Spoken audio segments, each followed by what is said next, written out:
Hello, ಎಲ್ಲರಿಗೂ ಸ್ವಾಗತ ನನ್ನ ಯೂಟ್ಯೂಬ್ ಚಾನಲ್ಗೆ. ಎಲ್ಲರೂ ಹೇಗಿದ್ದೀರಾ? ಆರಾಮಾಗಿದ್ದೀರಿ ಅಲ್ವಾ? ನೋಡಿ, ನಾನಿವತ್ತು ಮ್ಯಾಂಗೋ ಕೇಕ್ ಮಾಡೋಣ ಅಂತ ಹೇಳ್ಬಿಟ್ಟು 2 ಮ್ಯಾಂಗೋನ ಸಣ್ಣ ಸಣ್ಣದಾಗಿ ಕಟ್ ಮಾಡಿ ಇಟ್ಕೊಂಡಿದ್ದೀನಿ. ಮಿಕ್ಸಿನಲ್ಲಿ ಹಾಕಿಟ್ಕೊಂಡಿದ್ದೀನಿ. ರೋಸ್ಟೆಡ್ ರವೆ ತೊಗೊಂಡಿದ್ದೀನಿ. ಒಂದು ಫುಲ್ ಪ್ಯಾಕೆಟು 500 ಗ್ರಾಮ್ ಪ್ಯಾಕೆಟ್ ತೊಗೊಂಡಿದ್ದೀನಿ. ಒಂದು 10 ರಿಂದ 15 ಡೇಟ್ಸ್ನ ಒಂದು ಕಪ್ಪು ಫುಲ್ಲು ಹಾಲನ್ನ ಕಾಯಿಸ್ಬಿಟ್ಟು ಅದನ್ನು ನೆನೆಸಿಟ್ಟಿದ್ದೆ. ನಾನು ಒಂದು ಹಾಫ್ ಆನ್ ಅವರ್ ನೆನೆಸಿಟ್ಟಿದ್ದೆ. ಈಗ ಅದನ್ನು ಇದರಲ್ಲೇ ಹಾಕ್ತಾಯಿದ್ದೀನಿ. ಡೇಟ್ಸು ಎರಡನ್ನೂ ಮಿಕ್ಸಿ ಮಾಡ್ಕೊಂಡಿದ್ದೀನಿ. ಅದನ್ನು ಇದರಲ್ಲಿ ಹಾಕಬೇಕು. ನೋಡಿ, ಒಂದು 4 ಸ್ಪೂನಷ್ಟು ಸಕ್ಕರೆ ಹಾಕೋತಾ ಇದ್ದೀನಿ. ರವೆ ಎಲ್ಲ ಚೆನ್ನಾಗಿ ಮಿಕ್ಸ್ ಆಗಬೇಕು ಮ್ಯಾಂಗೋ ಪ್ಯೂರಿನಲ್ಲಿ. ಅವರಿಂದ 1 ಅವರ್ವರೆಗೂ ನೆನೆಯೋಕ್ಕೆ ಬಿಡಬೇಕು. ಇದನ್ನು ನಾನು 1.5 ಲೋಟದಷ್ಟು ಹಾಲು ಹಾಕ್ಕೊಂಡಿದ್ದೀನಿ. ಇದರಲ್ಲಿ ಇದನ್ನು ಹಾಲು ಹಾಕ್ಕೊಂಡು ಚೆನ್ನಾಗಿ ಮಿಕ್ಸ್ ಮಾಡ್ಕೋಬೇಕು. ಚೆನ್ನಾಗಿ ರವೆ ಎಲ್ಲ ಹೀರ್ಕೊಬಿಡುತ್ತೆ, ಸ್ವಲ್ಪ ಗಟ್ಟಿಯಾಗಿಬಿಡುತ್ತೆ. ಅದಕ್ಕೋಸ್ಕರ ಹಾಲು ಹಾಕ್ಕೊಳ್ಳಿ. 1 ರಿಂದ 2 ಲೋಟದಷ್ಟು ಹಾಕ್ಕೊಳ್ಳಿ. ನಾನು 1.5 ಹಾಕ್ಕೊಂಡಿದ್ದೀನಿ. ಚೆನ್ನಾಗಿ ಮಿಕ್ಸ್ ಕೊಟ್ಟಿದ್ದೀನಿ. ಇದನ್ನು ಇವಾಗ ಒಂದು ಹಾಫ್ ಆನ್ ಅವರ್ವರೆಗೂ ನೆನೆಯೋದಕ್ಕೆ ಬಿಡಬೇಕು. ನೋಡಿ, 1 ಸ್ಪೂನಷ್ಟು ಏಲಕ್ಕಿ ಪುಡಿ ಹಾಕ್ತಾಯಿದ್ದೀನಿ. 1 ಅವರ್ ನೆನೆಸಿದ್ದೆ. ಇದನ್ನು 1 ರಿಂದ 1.5 ಸ್ಪೂನಷ್ಟು ತುಪ್ಪ ಹಾಕ್ಕೊಳ್ಳಿ. 1 ಸ್ಪೂನಷ್ಟು ಬೇಕಿಂಗ್ ಪೌಡರ್ ಹಾಕ್ಕೊಳ್ಳಿ.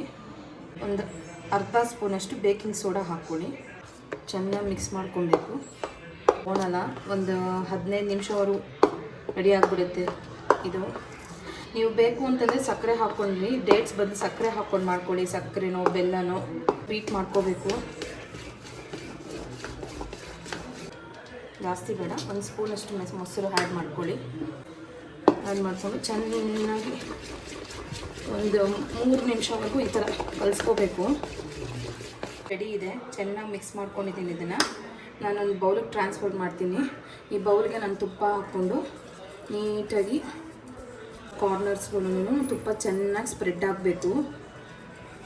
ಟ್ರಾನ್ಸ್ಫರ್ ಮಾಡಬೇಕು ಇದನ್ನು ಬ್ಯಾಟರ್ನ. ಕಾಗು ರೆಡಿಯಾಗುವಂಥ ಕೇಕ್ ಇದು. ನೋಡಿ, ನಾನು ಬ್ಲ್ಯಾಕ್ ಗ್ರೇಪ್ಸ್ ಇದ್ದಾವಲ್ವ, ಅದನ್ನು ಸುಮ್ಮನೆ ಮೇಲೆಗಡೆ ಜಸ್ಟ್ ಈ ಥರ ಹಾಕೋತಾ ಇದ್ದೀನಿ. ನೀವು ಆಲ್ಮಂಡ್ಸ್ ಹಾಕ್ಕೋಬೋದು, ಕ್ಯಾಶ್ಯೂಸ್ ಹಾಕ್ಕೋಬೋದು. ನನ್ನ ಹತ್ರ ಇಲ್ಲ, ಹಾಗಾಗಿ ದ್ರಾಕ್ಷಿ, ಗೋಡಂಬಿ, ಬಾದಾಮಿ ಸಣ್ಣದಾಗಿ ಕಟ್ ಮಾಡಿಕೊಂಡು ನಿಮ್ಗೆ ಯಾವ ಡ್ರೈ ಫ್ರೂಟ್ಸ್ ಇಷ್ಟನೋ ಆ ಡ್ರೈ ಫ್ರೂಟ್ಸ್ನ ಮೇಲೆಗಡೆ ಗಾರ್ನಿಷಿಂಗ್ ಹಾಕಬೇಕು.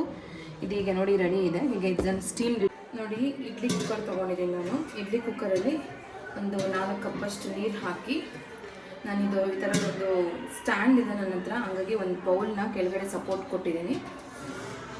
ಇದ್ರ ಮೇಲೆ, ಈ ಬೌಲ್ ಮೇಲೆ ಇದನ್ನು ಪ್ಲೇಸ್ ಮಾಡ್ತಾಯಿದ್ದೀನಿ.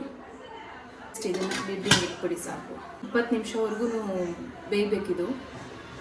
ಇದು ಬೆಂದಾದಮೇಲೆ ಕೇಕ್ ರೆಡಿ ಆಗುತ್ತೆ. ಅದನ್ನು ತೋರಿಸ್ತೀನಿ ಯಾವ ಥರ ಇದೆ ಅಂತ ಹೇಳ್ಬಿಟ್ಟು. ಈ ವಿಡಿಯೋ ನಿಮ್ಗೆ ಇಷ್ಟ ಆದಲ್ಲಿ ಒಂದು ಲೈಕ್ ಕೊಡಿ, ನನಗೆ ಡಿಸ್ಲೈಕ್ ಮಾಡಿ. ಆದಷ್ಟು ನನ್ನ ಚಾನಲ್ನ ಸಬ್ಸ್ಕ್ರೈಬ್ ಮಾಡ್ಕೊಳ್ಳಿ, ಲೈಕ್ ಮಾಡಿ, ಶೇರ್ ಮಾಡಿ. ನನ್ನ ವೀಡಿಯೋಸ್ನ ಫುಲ್ ನೋಡಿ. ನಿಮ್ಮ ಫುಲ್ ನೋಡಿದ್ರೆ ನನ್ನ ವೀಡಿಯೋಸು ಸ್ಟೆಪ್ ಬೈ ಸ್ಟೆಪ್ ಗೊತ್ತಾಗೋದು ಯಾವ ಥರ ಮಾಡ್ತೀನಿ ಅಂತ ಹೇಳ್ಬಿಟ್ಟು. ದಯವಿಟ್ಟು ನನ್ನ ಚಾನಲ್ನ ಸಬ್ಸ್ಕ್ರೈಬ್ ಮಾಡ್ಕೊಳ್ಳಿ. ಥ್ಯಾಂಕ್ ಯು, ಧನ್ಯವಾದಗಳು. ಎಷ್ಟು ಚೆನ್ನಾಗಾಗಿದೆ ಕೇಕು. ಈ ಥರ ಏನಾದರೂ ಒಂದು ಶಾರ್ಪಾಗಿರೋ ವಸ್ತುಗಳನ್ನ ಇಟ್ಕೊಂಡು ನೋಡಿ ಗೊತ್ತಾಗುತ್ತೆ.